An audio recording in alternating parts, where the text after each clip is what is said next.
Priska, une Claudette en détresse sauvée par la femme de Michel Drucker. Elle fut l'une des célèbres danseuses de l'icône Claude François. Claude François a disparu il y a presque 40 ans, mais Priska se souvient de chaque moment passé à ses côtés. À 14 ans, elle est déjà fan et le suit partout, puis elle entre à l'Opéra de Paris comme petit rat. Si l'expérience se révèle être un échec, elle lui permet de suivre un autre destin, celui de devenir l'une des danseuses de son idole, une Claudette. Priska est restée 5 ans à ses côtés.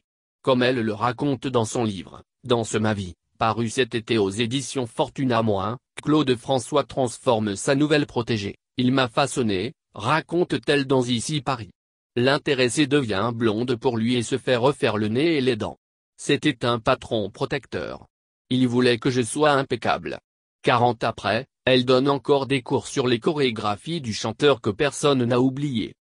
Mais à 60 ans, Priska a traversé une période très difficile. J'ai été opérée 4 fois des hanches, avec une greffe osseuse, ce qui m'a empêché de danser quelques années, raconte-t-elle. C'est alors la panique pour celle qui doit passer de longs mois hospitalisée. C'était sans compter sur Dany Saval, l'épouse de Michel Drucker, qui lui tend la main, s'occupe de ses animaux durant sa convalescence et lui offre un toit. Aujourd'hui, je vis chez elle avec mes 17 chiens, dans son refuge, en Auvergne, raconte Priska. Dans cette interview, Priska évoque également brièvement son fils John, 32 ans, magicien, dont le père était un Texan qui n'a partagé sa vie que 4 années. Elle révèle enfin qu'un hommage des Claudettes a lieu le samedi 10 mars au Cirque Borman. L'occasion de redanser avec ses anciennes camarades sur les rythmes inoubliables de Clo-Clo.